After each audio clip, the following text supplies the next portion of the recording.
आम्ही चोपड्या तालुक्यात जे भीमसैनिकांनी व बौद्ध उपासकांनी काही मोर्चा काढलेला आहे. हा मोर्चामध्ये परभणी येथील घटनेचा आहे. कारण परभणी या ठिकाणी डॉक्टर बाबासाहेब आंबेडकर यांच्या प्रतिमेसमोर जे भारतीय संविधानाची प्रत होती, त्या संविधानाच्या तोडून जो अपमान त्या ठिकाणी समाजकंटकाने केलेला होता, त्या समाजकंटकाला देशद्रोह म्हणजे जे भारतीय संविधानावर सर्व जाती धर्माचे लोक सुखी आणि सुरक्षित जीवन जगत आहेत, अशा संविधानाचा अपमान करणं म्हणजे देशाचा अपमान आहे.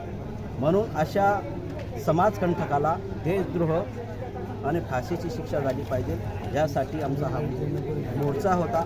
त्यानंतर त्या पोलीस प्रशासनाने ज्या 11 तारखेला ज्या परभणीमध्ये भीमसैनिकांनी संविधानाच्या अपमानाबद्दल जे काही मोर्चा काढलेला होता, त्या मोर्चेमध्ये शांततेने मोर्चा काढलेला होता. त्या मोर्चामध्ये जे पोलीस प्रशासनाने भीमसैनिकावर लाठीचार्ज केली, मारलं आणि त्या मारून त्यांच्यावर गुन्हे दाखल करून त्यांना पोलीस कोठडीत टाकलं.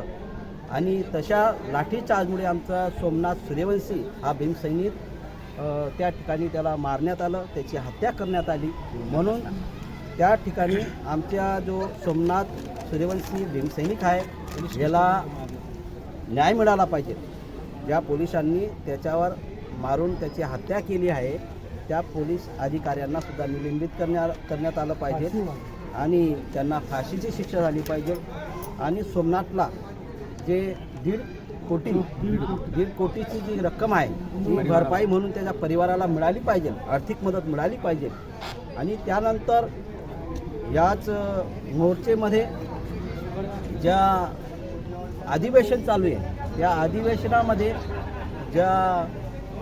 अधिवेशनामध्ये जे अमित शहाने सुद्धा ज्या बाबासाहेब क्या करते हो असं म्हटलं, इतकं नाव जरी रामाचं घेतलं असतं किंवा देवांचं घेतलं असतं तर आम्हाला मुक्ती स्वर्ग मिळालं असतं असं म्हटलेलं आहे. परंतु या भारतीय संविधानाने सर्व स्त्रियांना मानवांना स्वर्गासारखं जीवन देऊन दिलेलं आहे, ज्याला आर्थिकतेचं स्वातंत्र्य देऊन दिलेलं आहे, त्यानंतर स्वाभिमानाचं स्वातंत्र्य देऊन दिलेलं आहे. अशा प्रकारे सर्व सुख बाबासाहेबांनी देऊन दिलेलं आहे. स्वर्गासारखं जीवन या भारतीय संविधान लिहून डॉक्टर बाबासाहेब आंबेडकर यांनी इथे आपल्याला दिलेलं आहे. म्हणून त्या बाबासाहेबांचा अपमान केला अशा अमित शहासुद्धा आम्ही त्याचा धिक्कार करतो. आणि अमित शहा यांनी त्याचं जे पद आहे या मंत्रिपदामध्ये त्यांनी राजीनामा दिला पाहिजे आणि त्याने राजीनामा देऊन जाहीर आमच्या बौद्ध व भीमसैनिकांकडून त्यांनी माफी मागितली पाहिजे व